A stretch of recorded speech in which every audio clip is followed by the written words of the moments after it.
Do you really think that most of the people truly want to change? Motivation goes to sleep when confidence is low. You don't dream if you don't think you can have it. So the thing that makes you do something or not is you believe you can. And of course, you don't tell people that. You just have all kinds of reasons why you're not going to do it. But you actually don't believe it's possible. People know what to do. I always knew I have to go to gym. I always knew I need to eat healthier, but I never did until I felt big pain. Is that the story of all of us, or it's something different? Well, everybody's got their own story for sure. I mean, in your case, this really shows you why knowledge doesn't help as much as hope, right? You knew, but you didn't. The two drivers of change, I told you about confidence, but there's two drivers. They're like twin engines on a plane. The one is motivation and the other is confidence, and you need both of them to fly. Do you see AI completely replacing people from coaching, or this is not possible? I think it's crazy to predict anything about anything right now. Yeah. So nobody can predict, and I'm not going to predict. What I see is that AI is asking all of us professionals to sharpen our game. 100%. Competition is like on a high level. And we're competing with AI. So that makes us compete. And humans do well with competition. How AI transformed your business, and in which way it's helping people the most right now? Well, it just came out. My brain is alive. I've done my best work, and I co-authored a book on the science of leadership. That was a lot of work. What is your belief around supplements? Do you think the discipline is overrated or maybe misunderstood? What is the bigger lie self-development industry is selling today in your own eyes? Guys, I need to say something. We're building something really special here. The level of guests, the conversations, the depth we are going in week by week, it's becoming better and better, more and more valuable. But there is one thing which doesn't make any sense. Almost 90% of you who keep watching the episodes, who keep coming back week by week, are not subscribed yet. Which means one thing, you're not fully part of that journey. I get it, it's one click, it feels small, but for us, and myself personally, means everything. It tells the algorithm that we matter, it helps us reach bigger guests and create better and better podcast episodes, which at the end of the day are equally for myself like for yourself. They bring the value. So if there was ever a moment to support us, I please you to do it right now. Check if you're subscribed, and if you're not, it's completely free. It doesn't mean to you that much like it means to us. Just click the subscribe button, and by that way, you will help us grow bigger and bigger. And what I can promise you is that me and my team will continue making improves, and very soon move ourselves to the real studio where we will record even more powerful episodes with same and new guests. Check, are you subscribed? And subscribe right now. Thank you. Margaret Moore, thank you so much for coming today on my podcast. I believe that in this show I will call you Coach Meg, because this is how people call you, right? One of the questions I ask most of the people is the question I will not ask you. I usually ask people what made them become who they are today. But to you, I have slightly different one. And this is what originally pulled you into understanding human behavior and transformation. What was that point where you said, like, that's my job? Well, I'm a biologist with an MBA. I'm not a psychologist. I don't think like a psychologist. So I want to just start there because I did consider going to medical school. I would have fit into the medical world. And the first career that I chose, it took me till my mid-20s to find my first real direction. It was during my MBA degree in Canada. I'm a Canadian American. More than probably American Canadian, I guess. So I went into biotechnology in the early days. In fact, my husband he's now retired, but he was a prominent biotechnology patent lawyer. Patented the first genetically engineered animal, the Harvard mouse. And so I was very interested in genetics, molecular biology, creating new drugs from biology, as opposed to chemistry.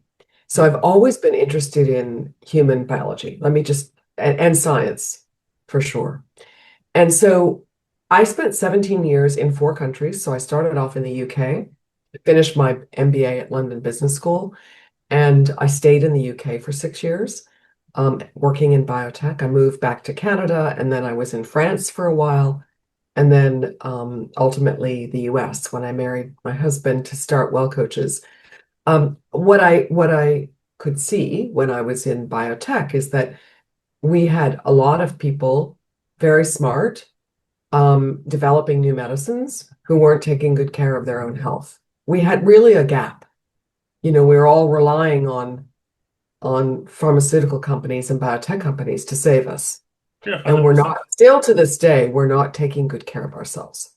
Not the most recent data is that 95% of us don't engage in the top 5 health behaviors, and only about 80% in the top 4. So basically, most of us are not What are living a healthy what are top life. 5 health behaviors?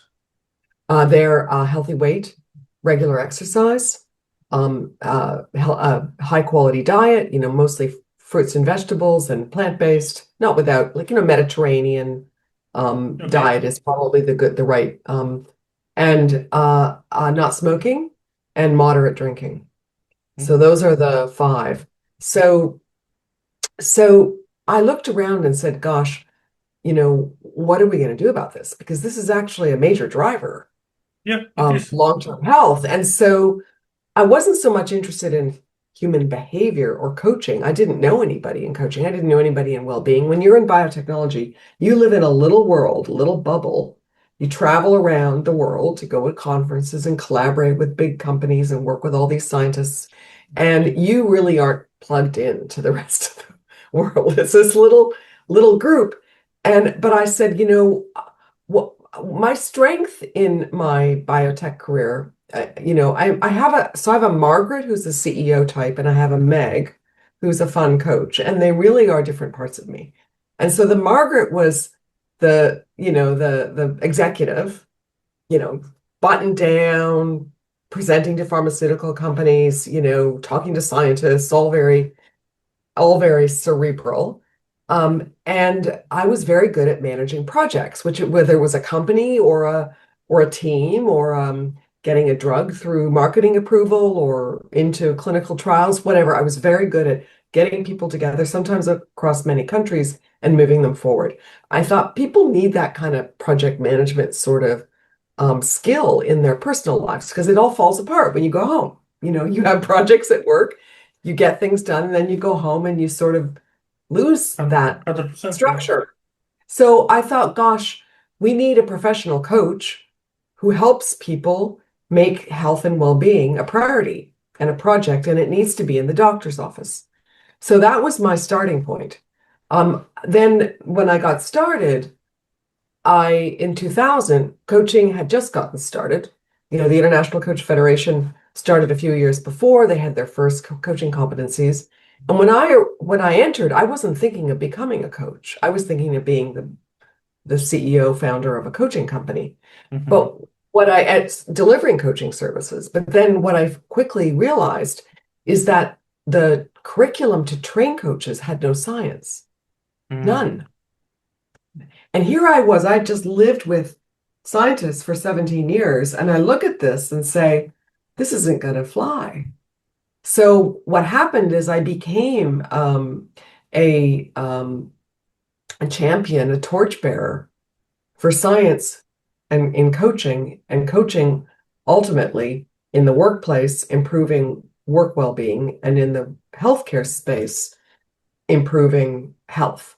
So I was interested in leadership back then, but it wasn't possible to do all of it. So Well Coaches really is a mix of health and well-being. That's probably, and our strength is coaching excellence. It doesn't even really, it's not limited to health and well-being. It's broad. It's coaching competencies that are based on science that enable humans to change. So as I got into it and I started presenting to fitness professionals, health professionals, they would sit there and say, I already do this. Mm. So I said, oh, well, then I better show you what it looks like. So my coaching strength came from doing demonstrations in front of people, Mhm. sometimes on big stages. So I had to learn how to make some pivotal insight, like Oh, I never thought of that before. People needed to see the body language shift and see how I got them to see something differently that they weren't even thinking was an issue. And that's how that's when Coach Meg was born. I realized I had this intuitive sense to be with people and be very intentional about, so what's happening and what's your vision for where you want to be and what, going all of this. And then what's your biggest challenge? Mm. And then you're Um, working with that. and then we get to oh my goodness, I think I can get over that. And people would watch it in 15 minutes. And so that's how my coaching expertise was born. So it didn't come out of an interest in psychology. It really didn't. It came out of an interest in humans thriving. And I was started off with drugs and vaccines and biologics. And then I said, okay, now how can I do this? And so there's compassion in me, and I'm definitely a geek around these concepts.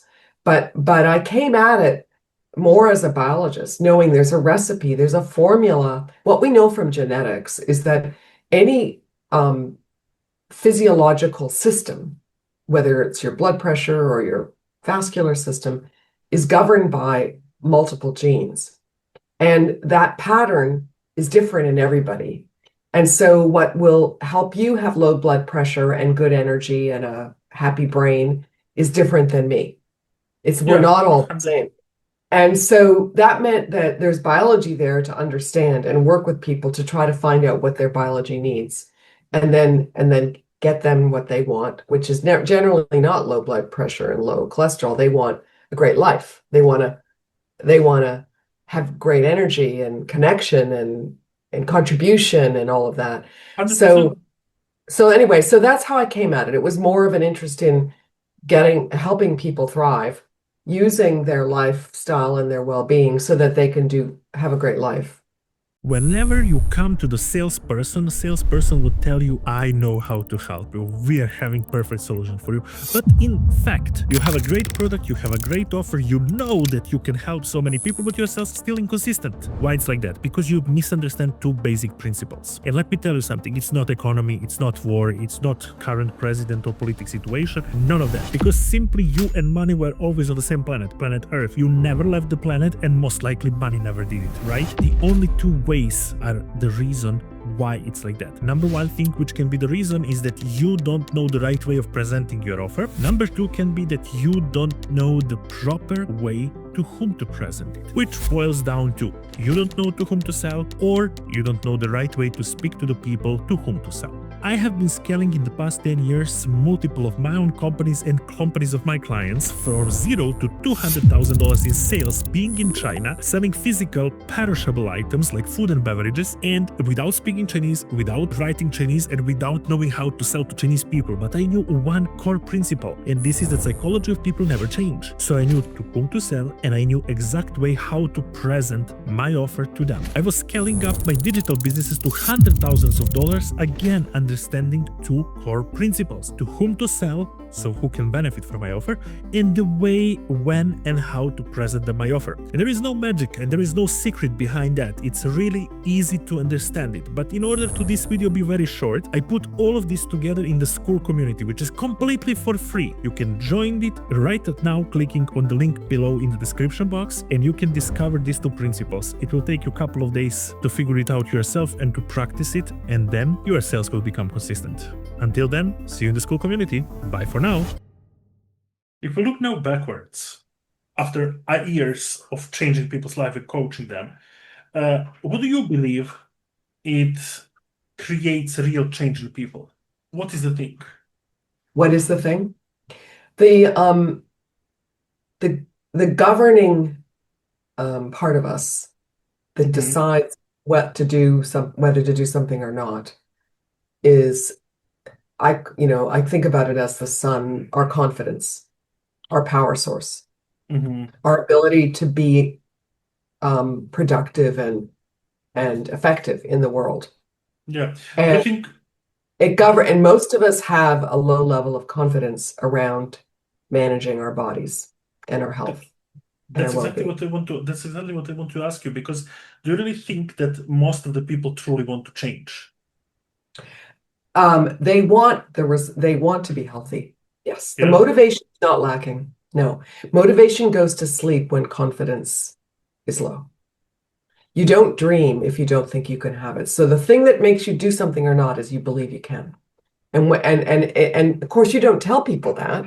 You just Hmm. have all kinds of reasons why you're not going to do it. But you actually don't believe it's possible. And so you stay in your current situation. I mean, and there are good reasons for that. You have three jobs, you've got kids, you've got a lot of stress, you don't have any time, you barely have enough sleep. I mean, there's lots of reasons why your confidence is low. It's not just and and and and we don't teach kids how to manage their health. You arrive as a young adult in your 20s trying to figure it out, right? Like what is it that I need so that my body's healthy and fit and happy, and we all have to figure it out on our own, and some of us Yeah, absolutely. do early and some don't. So it really is the gate to change is believing you can. Yeah, because I can tell you a part of my story is I grew up in a family we were a farm owners, but not all the food produced on a farm it's 100% healthy because we have been using for so many products pesticides, saying there is no chance to food survive without bugs attacking it, and there was always some excuse. On the other side, when it comes close to the autumn, fall, or winter my mom used to prepare a lot of jams or fruit preserves, which are literally having tons of sugar in it. Yeah. As a child, I was always facing some sort of obesity, where when I would say something towards that, my mom would always say, "Oh no, you're not. You know, our uncle, it's pretty big guy, and that one, and this is by the genetics, you know, and also you're having a heavy bones, whatever this meant." So then later on, when I entered a little bit deeper into that and understood that, in fact, I lost my father when I was 24 and my mother when I was 31, I understood I lose them in their early life, around 60s. My father was just 63 when he died, my mother 67. The reason is bad habits in life behavior. My father, a little bit of alcohol here and there, a lot of smoking and cigars, a lot of bad food, no exercise, just office job as an architect or construction, right? My mom, again, a lot of cigars, not healthy food, everything here and there with pesticides, everything here and there with sugar around that, breast cancer. So I understood if I want something to do for my family and if I want to be present in their lives, not to be damaged to them, to they need to take care of me being unhealthy, but to help them really and lead them, I have to change. I understood this very late in my 31st, 32nd. Since then, I'm today 35. I don't drink any energy drink. I don't drink any soda drinks. I'm exercising quite regularly. Maybe still I need to work with that. I'm not drinking any alcohol and I'm trying to eat consistently healthy. I can say that I made a change dramatically. But I want to ask you now. See, people know what to do. I always knew I have to go to gym. I always knew I need to eat healthier, but I never did until I felt big pain. Is that the story of all of us, or it's something different? Well, everybody's got their own story for sure. Mhm. I mean, in your case, it again, it's really shows you why knowledge doesn't help as Yeah. much as hope, right? You knew, but you didn't. The two drivers of change. I told you about confidence, but there's two drivers. They're like twin engines on a plane. The one is motivation and the other is confidence, and you need both of them to fly. So the confidence is setting goals that you think you can achieve, and often that's slow, steady, not fast. The fast, if you followed the Biggest Losers Club, that was a disaster in terms of the long-term results there because they pushed people to change so quickly that they didn't integrate the new life, and then they went back to the way they were because hadn't learned, they didn't have the wiring in their brains.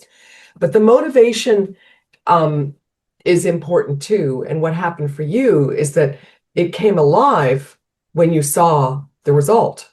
Yeah, You 100%. said, so that's avoidance motivation. You said, I Mhm. don't want that. I'm going to avoid that. And that was what you needed. And that works. I didn't need that because I gained weight when I was 16, 10 pounds. I'm small. Um, and I wasn't overweight, but I didn't look good for a teenage girl. And my mother, who was overweight, said to me, that doesn't look good on you. Quite It, honest. I couldn't carry it. So I lost those 10 pounds, and Nick, I've never gained them back because it was so hard. Yeah, And I had a slow metabolism, so that's why I started exercising. Because if I didn't start jog, if I and cardio, if I didn't start jogging, I couldn't eat anything because I just didn't burn up any calories. And it turned out later I found out that I have the genetics for diabetes and overweight. wow. But I beat it because I learned young to self-regulate. So I already had figured it out by age 17, and I never looked back. And I know, but I also have a brain that can think about the future now. Like that, It I mean, is. that's self-regulation, and that's a very disciplined brain, and that's in my wiring. And in fact, it's not present for a lot of people. They'd rather just enjoy themselves and live for the moment and enjoy A life. hundred. And the regulation is like it's sacrifice. And I was different. I mean, if it was my birthday and the scale was up 2 pounds, I didn't eat the cake or I ate very little. I just wasn't that if I looked at the scale, I said I can't keep going because I can't stop this and I can't lose it if I don't. So that's what I mean. I didn't let things I did go up and down 2, 3 pounds for the rest of my life. It's not like I stayed stable. I was always up and always down, but I always came back down, and that discipline, but the motivation was I want to look good in a bathing suit. Yeah, and I want discipline for I you. I want to, it was partly health, but it was a lot vanity. So you have to have a really good Yeah, reason. Your reason was, oh my gosh, I just lost my parents. And I yeah. don't want to be that. So you didn't And want that. You wanted something better. You wanted to be around for your kids and you wanted to feel good. So there were positive things that absolutely. what they call approach motivation. You were wanting good things, but you also the avoidance can help, but it doesn't always. There was a book written a bunch of years ago about people who've just had heart attacks. And it was only about 7% of them that changed their behavior after a heart attack. It might be Yeah, higher now, that was a while ago. So even a heart attack might not be enough to actually stop. Um, so it's not an easy equation. It's very personal. What is the motivational trigger and the confidence trigger together? Food is used to meet many needs that are very important to us. Pleasure, social connection, enjoyment, yeah, relief. a hundred There's a percent. lot, a lot of really good reasons. And then if you are prone to, I mean, we're really getting into the weight story, but what we've learned from the GLP-1s is that people who have gotten addicted to high processed foods, sugar, fat, salt, their reward centers in their brain, the dopamine centers that give them an appetite, are inflamed. A hundred So, percent. so And it takes, inflammation happens, and then you have to heal that. yeah, And so then you have to heal that. So it's a complex picture, and clearly around the world, we've not cracked this code. It's today, our research collaborator in Israel just published a study on our Well Coaches protocol in obesity with a significant result. So I can tell you coaching works. And, in the early days, it mattered to me because I knew my mother suffered. I mean, I watched it. My dad and I were slim, and my mother and my brothers were heavier, bigger bones. I yeah, have Russian, German, Ukrainian in my background on my mother's side, and I got the Irish genes, which were not the German genes. So I was lucky that in terms of build, but anyway, we all have our own story, and it's hard work it to keep your absolutely is. weight stable. And you mentioned discipline here, so I want to ask you, do you think the discipline is overrated or maybe misunderstood? Yeah, that's a good point. Um, Most of us aren't. So really, how I see it is that most of us give a lot at work, families, and then we need some pleasure. Yeah. And so we are disciplined everywhere else. So it's not a lack of discipline. It's just that when it comes to, our relationship with ourselves, we say, I need a break. I'm not Mm. doing anything for myself. I need to have a little pleasure here. Like I can't just be a machine helping everybody and working, and I got to have some pleasure. And so we have the, it's not that we don't have the discipline, it's that we can't be disciplined in every moment of every day. It's just not okay. Mhm. So you have to kind of create a new relationship with food, which is that you do have moments when you enjoy yourself. That's why my weight goes up. I eat out or eat with friends and I say, I am just going to have a really nice meal and I'm not going to worry about it. Okay. So, but then I go back, and so it's not that it's more about the balance so that you have the enjoyment. We need pleasure. We really need pleasure. It's important to human. Why be alive if you don't enjoy some Yeah, things? So you makes have to, sense. it's more about the motivation and confidence that you keep putting fuel in every day. You wake up today and you say, what do I want to have happen today? I want to land at the end of the day feeling good.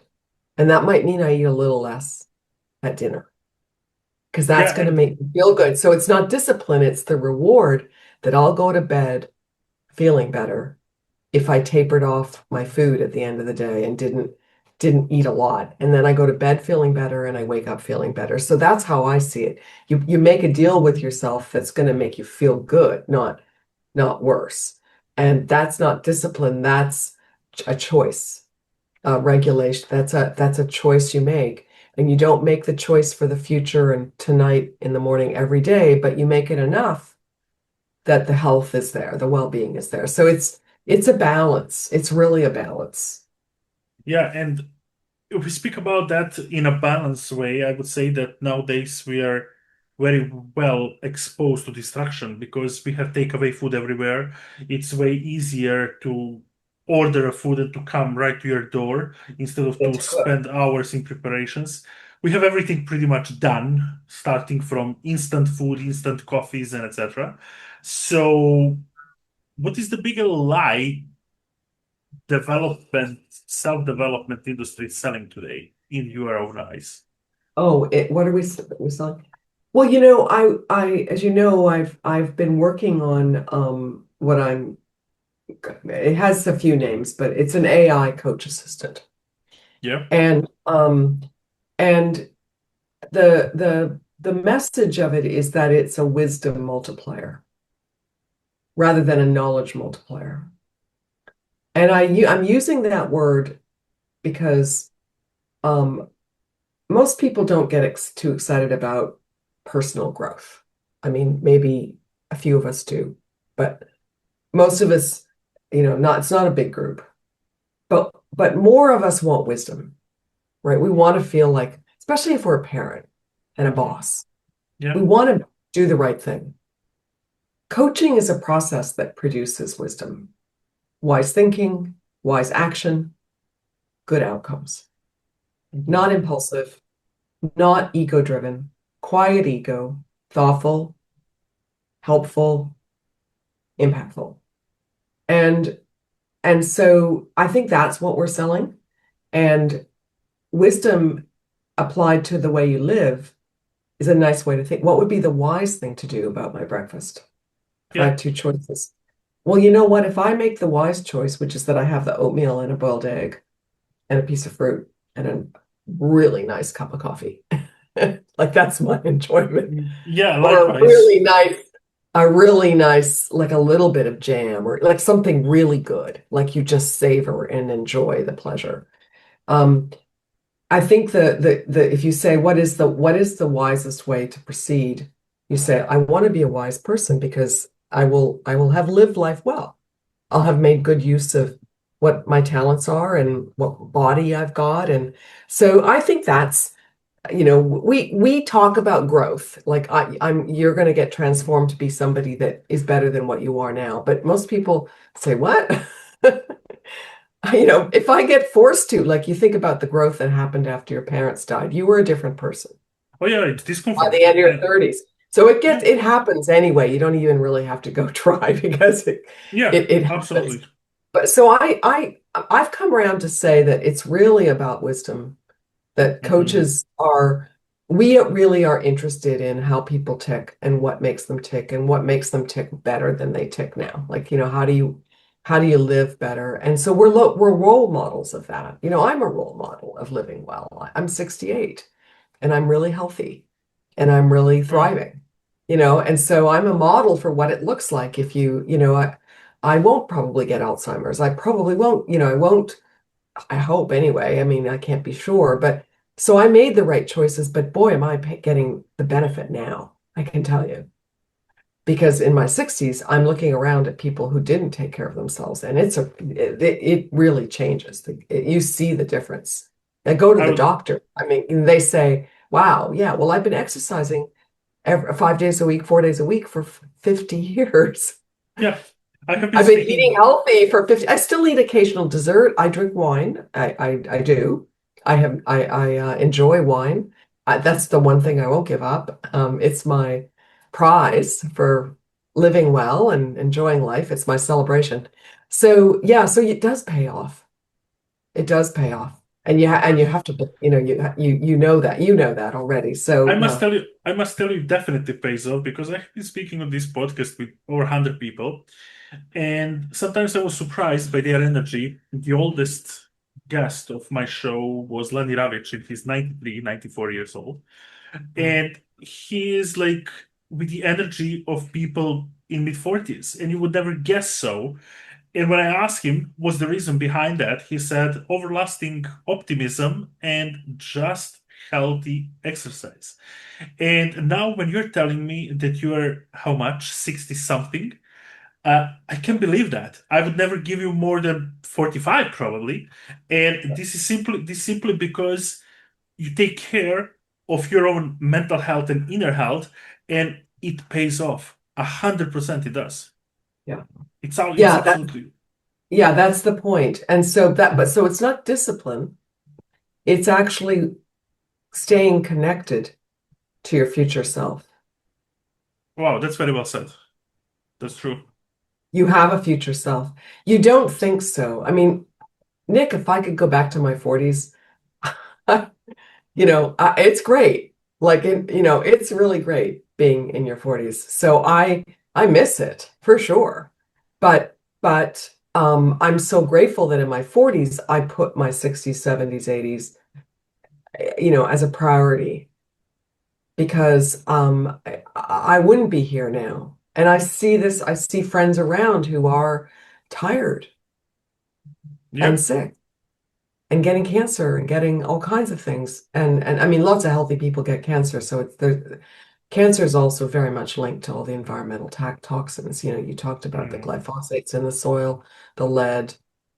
I was born on a farm too, a dairy farm. So similar, there's lots of toxins. I've done a lot of acupuncture to try to clear that. That's another thing I've done is to try to, clean out toxins that matter. So toxins are going to get you even if you're healthy, but it does pay off. And we need to help people now, you know.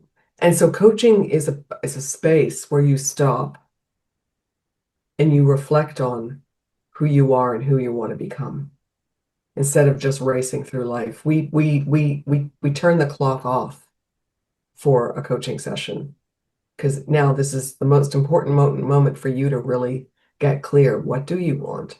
Where are you going? Do How you will you think get do you think that humans' awareness was never higher than now when it comes to healthy lifestyle being? well, I don't know I mean, the numbers have been getting worse. Like I think about when I was in high school, there were no overweight people.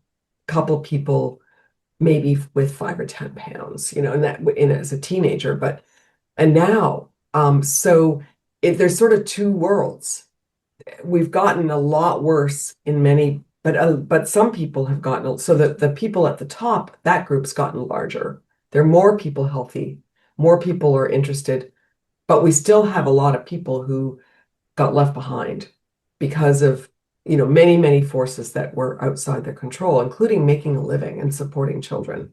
So, so it's both. We've kind of got on one end, we have more people more conscious that their body, they only have one. It's where they live. And if they don't take care of it, it will break down. And then there's a lot of people who just are buried with the stress of life and are and need the relief of fast food and sugar and alcohol, Yeah, etc. So we have both, and so we have a lot of people, and what enables the well-being. I mean, there's lots of triggers. You watch something bad happen, but what enables the well-being is that you believe in yourself. It's positive resources. You're resilient. You're confident. You're motivated. You're optimistic. You believe you have a future. It's a lot to do with your yeah. mental state, This the definitely makes mindset. it. This definitely makes a difference. See, one thing which I want to ask you is that there is a famous rumors around entrepreneurs that if you go on Google and check photos of the beach of people from 60s or 70s, you would barely spot somebody with obesity or let's call it fat, overweight. And nowadays, this is absolutely normal. If we No. sp- if we speak about that for a moment, uh, I'm living at the moment in Spain. 7 years I was living in China before that. 5 years I'm living in Spain. In China, being fat is a shame. Being fat is equal you are unhealthy. Being fat is equal you will be distanced from the certain societies. People Yeah, that's simply, yes, socially people criticized. people socially criticize you and they don't want to stay in touch so much with you. You are unhealthy, no matter of your health conditions, simply because these people grow up with idea to live long and with idea to eat healthy. Are their food healthy right now? Probably not. And I can say that we Mm. can speak about hygienic, that's for a different story. But again, they're having these strict beliefs. One thing when I came from China to Spain, I was in shock because the amount of kids with, I can say, obesity is very high. I don't know percentage rate, but I can tell you that if we right now exit on the street, we will see more fat than skinny people. And it's really scary. So I want to ask you, do you think that we have no choice and it is harder and harder to make better and better decisions? Or we increase the amount of stress and we are due to mental issues. I don't mean crazy, but I mean with stress, anxiety, and other stuffs, we're getting closer to the obesity. What's the real key point? Why this is happening? It's just 20, 30 years ago, 40. Yeah, I mean, I don't think we fully understand it, including me. I mean, I wonder about the environmental toxins messing up our metabolism. I do. Because as the healthier I get, the calmer my metabolism is. You know, the data around lifestyle medicine is pretty strong. Eat more plants and eat less saturated fat and sugar and salt and hyper processed foods. Dean Ornish has got studies, and he's now even reversing symptoms of Alzheimer's with a vegan diet. Well, So the vegan, if you're susceptible to heart disease, you're probably, for you, saturated fat's likely poison. mhm. For me, no, because I have low cholesterol and I eat some meat and cheese. But if you have the genes for heart disease, you probably should not touch butter and cheese and meat. And so you sort of have to know what your own poisons are. And they are different, and it's not predictable. I mean, we used to have this eat right for your blood type, like your blood type tells you, but that's not that's that doesn't work so well. But we really do know what produces longer lives. Exercise is at the top. It's there's a debate about whether it's nutrition or exercise, but they're kind of king and queen. Yeah, They that's matter. I mean, I always I think exercise is key. I mean, I've been doing cardio exercise and strength training and yoga and for my whole life, and so I never gained weight after that one period. But I always watched the scale, and I ate well. I didn't starve myself. I've never been on a diet. I gain weight, but then I just cut back a bit, and I can't cut back too much because then I'm too hungry and I can't work. I can't function because my brain needs nutrition. So it's more about finding your optimal formula, but making sure you move. And just walking isn't enough. You have to actually get your heart rate up. You have to Okay, get some intensity going. next question. You know, so that, yeah, so it's the basics are still important and good sleep, I you know. I love that you bring this up. So my question to you is it this 10,000 steps a myth or a piece of dopamine which Oh, smartphones wants well, to bring to us, or it really matter? yeah, there's a lot of conversation about that. I actually don't do 10,000 steps. I do 30 minutes of cardio that's intense, sometimes with intervals. So I always thought that it just takes too long to walk. Yeah. And you get more exercise by hiking up a treadmill, being on elliptical, being on a spin bike. So I have three things at home. I have an elliptical, a spin bike, and a treadmill. And Hmm. I just rotate around them. So I don't have to go anywhere. I have no excuse. If I didn't get my workout in the morning, then if I have a break, I just put my shorts on and I get on my bike and I shower later, so it's just part of my routine. I don't have time to go to the gym. I used to go to classes before the pandemic, but I don't even do that now. But I can't miss my ellipticals next to my bedroom. I can't miss it. And I Super have a cool. ball and I have weights. So, and people laugh because they won't put gym equipment in their house because it takes up space. And, I don't care. It's a You don't. treadmill. If the spin bike has to be in your bedroom, it has to be in your bedroom because it's the space you have. It's more important to have the spin bike than to have the bedroom look pretty. And you can make the spin bike look pretty. So the point is, for me, the answer has been for my husband, it's lifting heavy weights. He's Mhm. got big biceps and he's 10 years older. He's very strong. And he only does 15 minutes a day.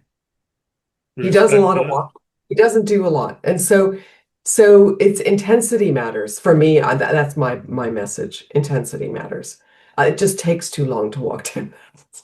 If we're visiting people, we walk a lot. We put our running shoes on and we're like kind of on vacation and we walk for, miles and it's great. So I like to walk, but during the day, am I going to go out and walk 3 miles in an hour when I can get on my treadmill in 20 minutes? I'm Yeah, the sweating and my results. heart rate's up. So for me, it's not efficient. You're focusing on results versus to focus to some Yeah. sort of like. Long walks are great. I mean, for people who are older, walking is the answer because it doesn't bother their joints. There's times when walking may be the best thing you can do. But I'm not there yet. Yeah, luckily, and I agree with you. See, that's very interesting topic. I really love speaking on topic of health, but I want to turn point a little bit here. You're a biologist, means you made your decisions based on science and based on data. What is your belief around supplements? Do we need them? Is it true that our food is low nutrition Oh, yeah. rich than before? Yeah, I mean, it's again, a very personal thing. My test is if I use something and I stop, I feel different. I miss it. Hmm. So when I was on a multivitamin that didn't have enough B12, my memory wasn't as good. I couldn't remember lists of numbers when I was, when you have a code from your phone and you move it over, I couldn't remember the six numbers. That was my test. I went back on the B12, I could remember again. So I really listen to my body. If I go on something, how do I feel? And I wasn't taking a multivitamin for a long time. I was talking a mix of things. But we found a new one, and we just, both of us, my husband, we both feel good. And we said, I don't need this, I don't need that. This is good. So it's almost, you have body intelligence. Your Yep. body can tell you. There's a trick I learned because I have celiac genes, which means that I can't handle wheat, gluten, Hmm. soy sauce. I didn't find that out until 20 years, until, my 40s. But I learned from that because I would get very sick when I ate something. Once I stopped eating wheat, I would get very sick with something that had wheat in it that I didn't know. I would be surprised, like it had some breadcrumbs or so I learned from a allergist that if you hold the food next to your chest, they teach children this who are allergic to peanuts and nuts, and you close your eyes barefoot on the ground. If your body leans forward, it's good for you. If it leans back, it's not. Your body knows. Mm. And so I use that, and I can get an energetic read. That's not good for me. I can tell. I just can tell it's not good for me. And so over years, and so that's how I look at my vitamins, I pick them up. Do I want this right now? Yes or no? And I just decide in the moment, I need this, I don't need this. My husband does the same. So we take magnesium, we take flax oil, we take fish oil. Those are the core, and one Yeah. multivitamin. And then a few other things we've tried that are good. We follow the scientists, like there's a bunch of senior scientists. My husband did patent work for a lot of them that were biologists, biotechnologists. And a number of them have started supplement companies for NAD plus and other for microbiome stuff. And we'll look at those. We'll look at the data. We'll read the studies and say, okay, that does seem to have that's been studied. And so it's not like it's a natural compound that your body Yeah. makes. But you have to be careful because there's a lot of my husband's father died of a tryptophan supplement for sleep that was full of neurotoxins. There was a whole Wow. group of people in the year 80s. So they're not regulated. So they're not totally safe. So you really want to be very careful. So we stay Mhm. with clean stuff and that makes us feel like the magnesium, you sleep better. You can tell. Yeah, for The sure. fish oil, my eyes aren't dry from a screen. These are things if I stop taking them, I can tell within a couple You days. feel. So that's how I know. I'm very careful not to take too much of anything. Are we all lack of vitamin D? Yes or no? What's your experience in that? Yeah, we do need vitamin D. Yeah. I mean, I have a good gynecologist and I try to keep my levels at the level that's required. And I do need to take a supplement to do that. So I Mm. take a vitamin D supplement. Yeah. No, I don't take There's a lot, but I do take enough to keep it in a healthy level because that's your bone density. For women, and I'm a small woman, your bone density is really important. You don't want to have osteoporosis. You don't want to break your bones every time you fall down.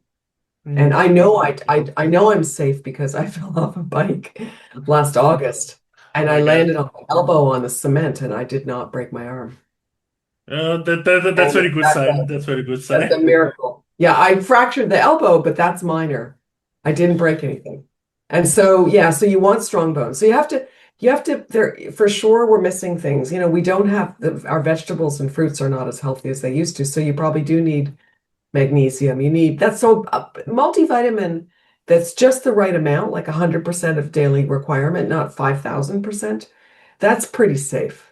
Hmm. We don't take them every day either. We have days off. So yeah, but you can't know for sure, Nick. I mean, all you can do is guess. There's no way to measure these things. It's just how you feel. There's no way to know. And people get Even sick through, from too much kale. They get sick from too much iron. They get sick from, yeah, you have to be careful. even through blood analysis. My gynecologist does B12, vitamin D, iodine, which I was low on. Hmm. I think those are the main ones. Yeah. So they can discover, right, through the blood Yeah. analysis Yeah. certain So that's things. how I know I need a little more vitamin D or I need Mm. iodine. Well, Meg, I want to ask you what actually happens when human transformation, that need for human transformation, meets with AI? Because I know that you started a project right now where you are very deeply working with AI on all your expertise. How this look like? Okay. So transformation is a biological process. It's neuroplasticity. 100%. So there's a wonderful study by Spanish researchers, by the way, um, And I can send you the paper if you're interested. So they had about 20 managers, and they were asked to identify 3 new problems. And they were in the lab, and they were working through each of these problems. And so they had a EEG headset on them, which was tracking their brain activity. And they were in particular wanting to identify the frequency of insight. Ah, insight, new idea. So there were 3 different ways to address the problems. The first was just thinking about it by themselves. No, here's my problem. The second was the coach was bossy. If you thought about this, you could do this. Here's some ideas. And the third was true coaching, facilitating you to have the insight. So if it was, what would be, lots of coaching questions, getting them to sort of think about it, have new thoughts. And what happened is that the managers clicked the button for insight more frequently in the facilitative coaching when they were being asked to think in new ways. New questions. What would be another way to look at this? If you were to be your higher self, what would this look like? If you were advising your son about this, what would you say? Who this person in your life, what would they say? What are different ways to look at this, which then lead to new connections and new neural networks? Okay, but what was interesting is that 4 seconds before people pushed the insight button, there was a dropping of frequency in the brain and a lighting up of the region behind the right ear, which is known for non-linear association. Kind of like you just made a connection between 2 things that weren't connected before in your brain. This part of me that says, I don't have time. This part of me says, this is how we could make time. They came together. So the part of you saying, I don't have time, learned from the part that said, this is a new way we could have time. And that created the insight, but it was biological. So that's the process. Okay, so how do you make that happen? I mean, I could make that happen in coaching. I have lots of tricks. We train coaches how to do this. The core of the session is, where am I stuck and how do I have new insights? How do I move forward? Right? And that's like the moment when you have more wisdom, right? Oh, I can think about it that way. Oh, like when I said, what would my future self say? Oh, that's a part of me that's thinking about my future self. Okay, let me bring that in today. Let me connect it with a part of me that wants pleasure. Let's have a little conversation here. See if we can't partner on this, that we're going to have pleasure and a future self that's happy, right? And so then you have this conversation and then the AI is designed with a 9-part mind that I've been working on for 13 years, creating a map of all the main frameworks, personality frameworks. And one of them has a mathematical language structure. I can send you the articles on it so you can read about it. But it basically is the one way to look at the structure of the mind. And I trained AI to go look at these multiple perspectives. Right now, AI you give it a request and it just runs like a wild animal off its leash, goes all over. And I said, no, don't do that. Stop. Ask a few more questions. Then go consider these 9 different addresses in this big brain of yours and figure out which ones are relevant and which ones are having tension. One part of me wants this, one part of me wants that.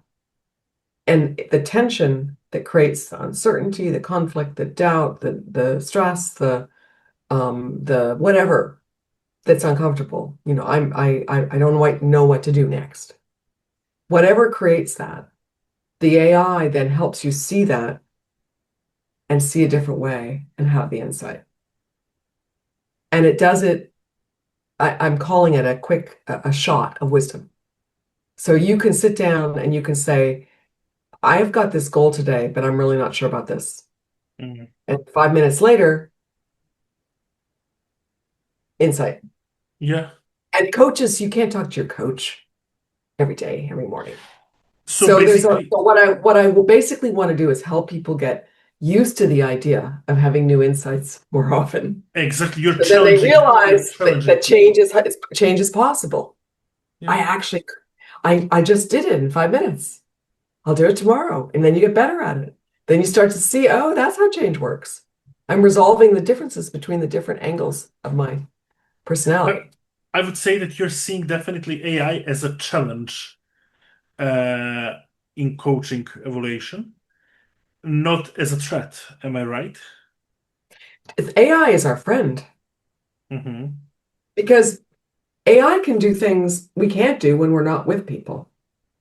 And so my vision is that, especially as we're on the eve of, we hope to have coaching services paid for by Medicare for the Mm-hmm. first time. That's in process right now. We might make across the finish line this year.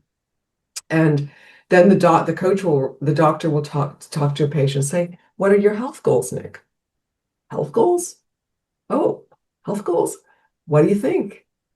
I'm not sure. Mm-hmm. Well, I can refer you to a coach, and you can basically, work with a coach and help do that. And so then you start with your coach, but you meet your coach once every 2 weeks. But then, every morning you say, am I going to walk? Am I not going to walk? Am I going to go to the treadmill? Am I going to eat the apple? And you say to AI, hey, I'm thinking about this. I'm not sure. Work it out. Okay. I got my head. I got the wisdom.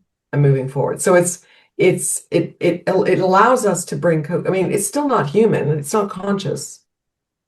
Okay. It's still not going to have the same impact as the human, But but you it want to can tell deal me, with the little things every day that people don't tell us about, right? They don't tell us everything. They can talk privately to is it AI. what you want to tell me that AI it's starting to understand human on a little bit deeper level than just on a surface level?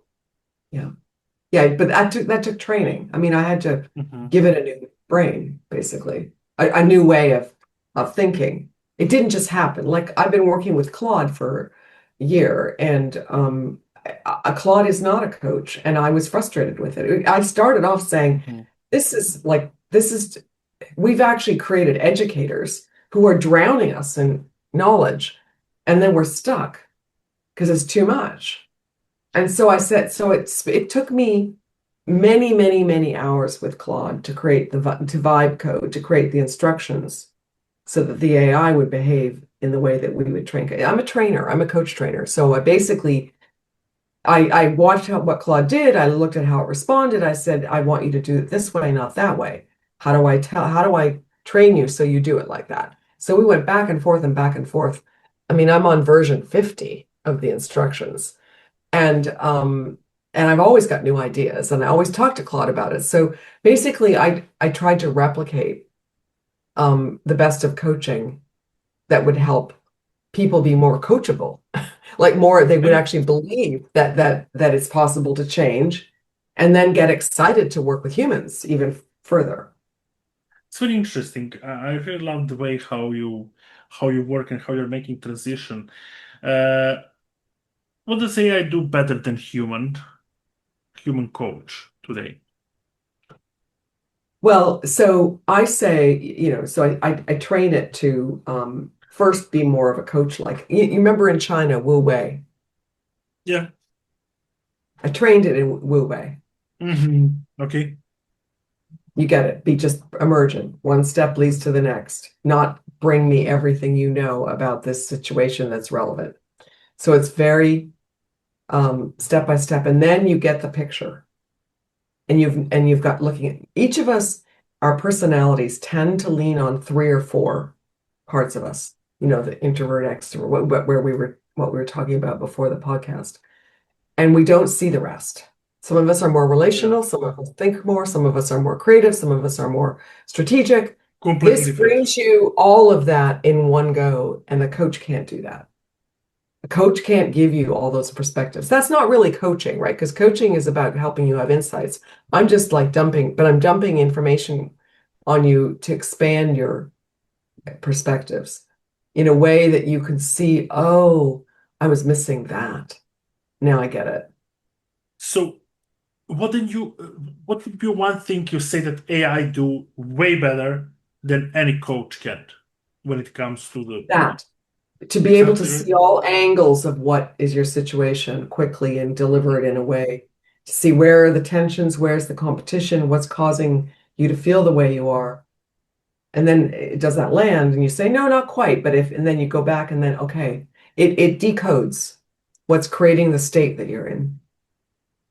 We do that as a coach. Like I can read it and say, my client, I'll put my client stuff in, and I would have gotten close to that. Like it's not like I would not produce, but I would not so complete. Hmm. It's just smarter. It has a bigger brain. So it's you put that brain with coaching, you're going to have smarter coaches, basically, and they're going to have people who are more open to change than they were before. And tell me, put it in the next perspective.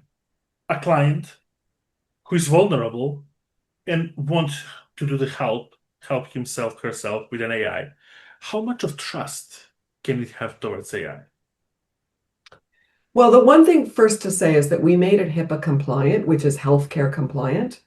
So we made sure that every conversation is encrypted, nobody can read it. Hmm. And we did all the things you need to do that you have to Yeah, of do in course. healthcare. So that's that. Can you trust it? You're human. You're the one that has the wisdom. So you have to always say, is this true or not? And you can accept it or not. So it's up to you. You're still in charge. But when you work with this, and I hope you will, you'll find it's pretty darn close. Like, will Mm, you take all of it? No, but it's closer than Claude gets in ChatGPT because I designed it that way. It's human intelligence put into the machine. You have to realize AI yeah, is not, it's human intelligence. It's not something else. I mean, it might be a bit wild because it's not structured the way the human mind is, because we don't know enough about the human mind to give AI the real structure. And I've made a step in that direction. But but when you recognize it and you make a move based on that and it works, you go, oh, okay, this is helping me seeing something. And I would have got there with a coaching session probably, but I can't talk to my coach all day. I can't, yeah. I can't ask them. I can't, I need this at my fingertips. So AI is a way for us to show people what coaching is and for them to do it more often and move faster. And it helps the coaches move fast. So if you think about, if you call it coaching intelligence, okay, the Hmm. coach's coaching intelligence is going to go up and the client's intelligence will go up. We're all going to go up. So we're all going to get more conscious, more aware, more awake, more wise, more impactful, more transformative. More, we're all going to get better. So you have to design that into it. If you say, this is why I'm doing this, and then you build it to do that, and then it does it.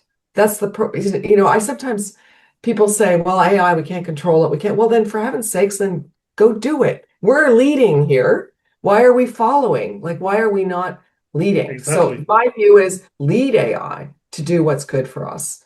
And that's really where I'm sitting. And if I ask you, what is a new opportunity that AI creates that wasn't existing before an AI I does couldn't it, I couldn't do this. I right? built I became a coder. Mm, I built a mm. website with it. I built HTML, like I built Yeah, visuals with it. you I've definitely do it. Yeah. done my scope has expanded. A really nice story, Nick. Marty Seligman, who's in his 80s, is the founder of positive psychology. Hmm. And the gift for AI for him is he's got 60 years of brilliant scientific accomplishment. Much of it he can't remember. The Wow. AI remembers it all. Yeah, it's So definitely now he can remember. What a gift that is, right? Like to for be sure, 80 and 100%. to have your whole life accessible to you, is so the intelligence is a huge gift. And you want to use it to make your life better. Do you think people feel more intimate speaking with AI than speaking with coach? Well, we say, me too. You say things to the AI you don't say to other people. It's Yeah, safe. that's true. And I also, my opinion is that we get more intimate.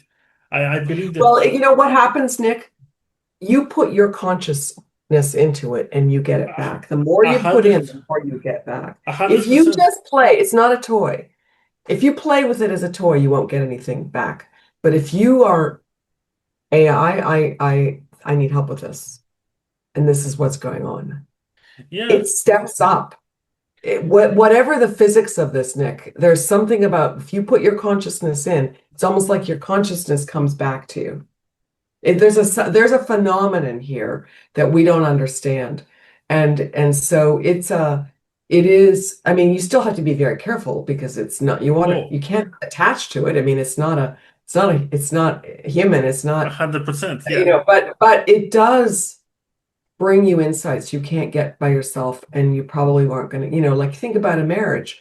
You've got an issue, you get this private conversation, and you are a better And you, spouse and one of the things because you you will, saw the other side, and you saved a fight. and You one of the saved things you will friendship. never be judged.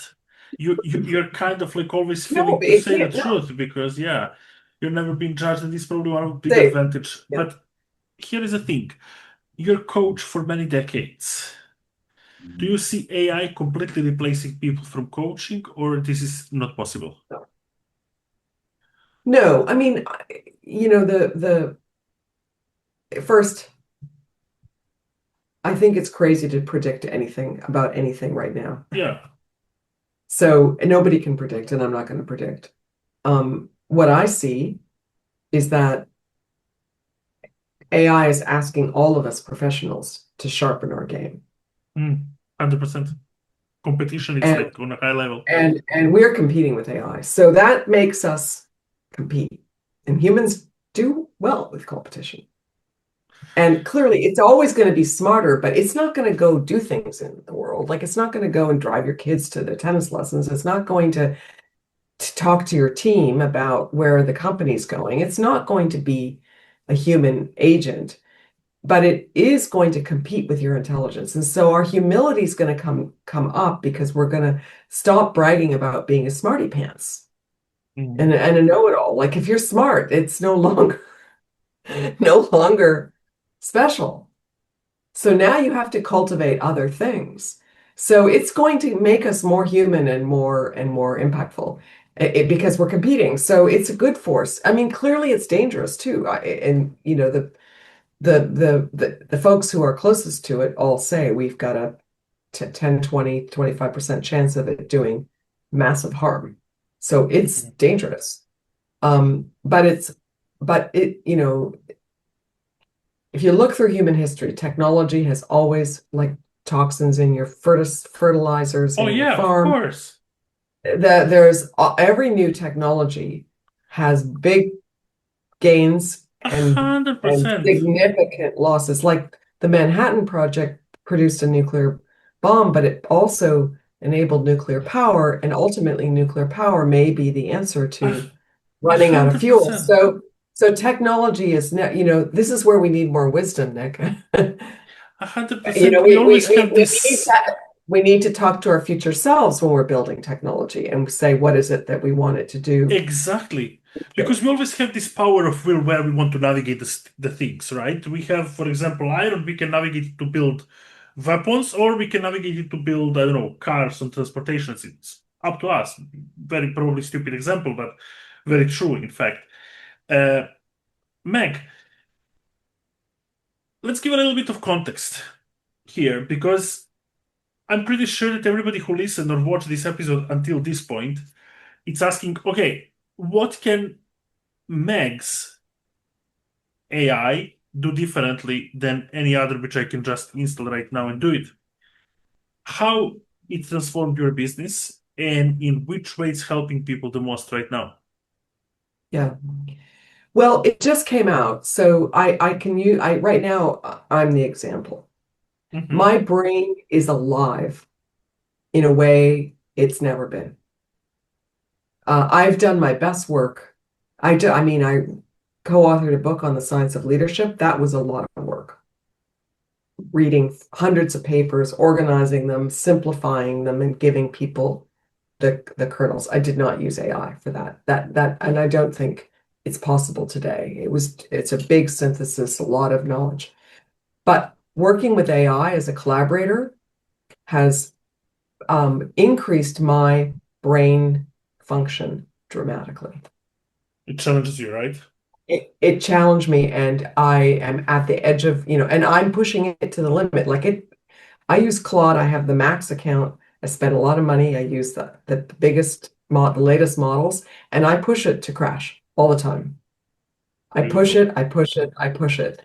And so I say, come on, you can do better. Keep going, create this website with these 5 different pages and the drop downs and stuff. And it would crash. And then I would start a project and I would do it again. And I would just keep pushing it and pushing it and pushing it. Then it starts pushing me, pushing me, pushing me. It's made me for me at my age in my 60s, that is priceless. Tremendous change, yeah. To have a brain that is working this well. And I can't do that by myself. So it's making my AI is not a data cruncher. It's a brilliant decoder of human challenges in a way that is, I use it. And if nobody ever else uses it, Nick, I have it. It's mine. Absolutely. And I have the AI that I want. I built what I needed, and then other people use it and say, "This is amazing." It made me cry. Yeah, It's made me cry. That's beautiful. It's kind of like your baby, and this is very interesting to hear. Meg, one of the things we're trying consistently looking and trying to discover through these podcast episodes is that there must be one or few inner qualities in a person, in each of us on this planet, which once outwarded and we get well with them and we understand them and how they work, we can make that success. We can make tremendous success, because I believe success is abundance. It's given to all of us. It's just a matter of us aligning with certain success we want. To simplify it, what's one thing for you that it's in all of us and that it can lead us to success if we know how to navigate it?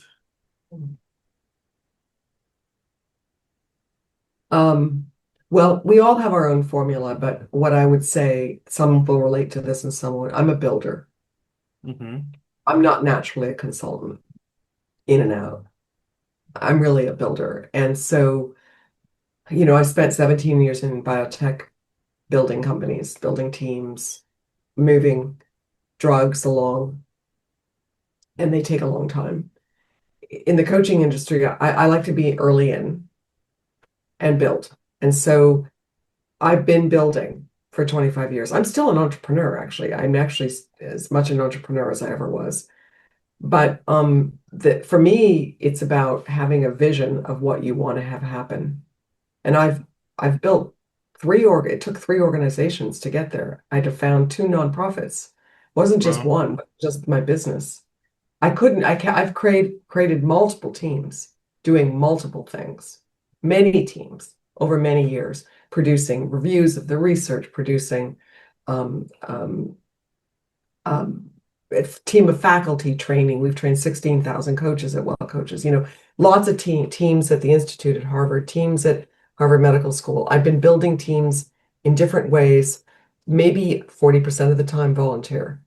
So I've had my eye not so much on money, more on I have enough. I'm not wealthy, but I have enough. But I then used my time to make a difference. Beautiful. And I wouldn't change anything, because I've used I've hopefully the success will show in a few ways, but it's a long-term to long road. So you have to build something towards a future that you think is important, and you have to do it slowly and carefully. And you get up every day, and some days you think it's not going to happen and I've wasted my time. So if you're a builder, then build. Beautiful. and just build one step at a time and 1 year at a time, one relationship at a time. It happened to And me then many at some point, times. yeah. So it's I think it's I like building, I like helping people. And I the thing I learned, I'm a Taoist. I found that out when I was in China training, Nick. I had a Tao master in my class, and went out for dinner. This is 10 years ago. We went out for dinner with a translator for 4 nights in a row. Wow. And so we talked about Taoism, and I didn't know anything about it. And a decade has gone by, and now I, of course, know a lot more about it. And I am a Taoist. And Taoist, you know what that means. It's a leader that leads sometimes in front, sometimes behind, but you're there for the other people to thrive. Definitely present. And and so in a way, I'm kind of an ancient being Okay. in a suit, you know. I Yes. would have probably been one of those guys on the mountaintops, sitting there thinking. And like it happens to me many times that I'm building and I don't like, and then I destroy the part of it, but the next part I like, so I continue building, and I fully understand you in that. And I'm very glad that you spare time and share a lot today with us. But in order to this do not become a masterclass to keep staying a podcast, I would like for the very end to ask you, what would you give as a ending message to this podcast episode to everybody who is listening to us? What would be your message to all entrepreneurs? Because most of them are entrepreneurs in the soul, some of them coaches, consultants, some of them software application Yeah, builders. They all have one thing yeah, in common, they're driven. So, what's your yeah. message to them? Yeah, the main challenge about being a founder and entrepreneur is that you have a big blind spot because you see all the good of what you've done and all the, you don't have all the perspectives on it, and you don't want, you can't be an entrepreneur and create something that didn't exist and not believe in it, right? You have to believe in it, and you have to ignore the reasons why it won't work. But um, um, that's the hard part, is to live with the reasons why it will fail. Hmm. And um, I didn't have a choice because there's so many people against putting a coach on the medical team Yeah. that there are plenty of the reasons were in front of my face all the time. So I think with an entrepreneur, you need to detach yourself enough from it being your baby. I mean, I'm still not an expert at that. I'm very attached. I mean, you build something, it's yours, right? You do, it is like that. But it's really important to have objectivity and to be able to step back and have people in your life that can help you face when you're missing something and you need to adjust. And my strength is also being agile and keep changing myself and keep growing. So just expect a lot of reasons why things will fail and know that that's what's going to help you succeed eventually. The reasons it will fail will be the reasons you're successful. And so you have to listen to those and you have to welcome them, even though it's painful, even though it's hard. So embrace, that's why this AI system is important, because it allows you to sit with the things that you don't want to see. That's very And beautiful. we have to do that. That's very beautiful. Thank you so much, Mike. Thank you for sharing your time today with me, and thank you for accepting invitation to this small show. I really appreciate you for all the wisdom you shared. And for everybody who is listening or watching, I will put a couple of links below so that they can closely explore your world and your work. Thank you so much. Thank you, Nick. It was great to be with you. Thank you.